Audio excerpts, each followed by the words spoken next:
emergency broadcast system has issued a shelter-in-place warning for the following counties: St. Joseph County, Branch County, Kalamazoo County.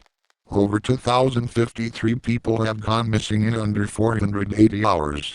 There has also been multiple reports of an entity of unknown origin that we will call Blacklights. This entity has long arms, long legs, small torsos, black eyes, often bloody smiles. If you see a blacklight, immediately call local authorities. If one breaks into your home, there is none.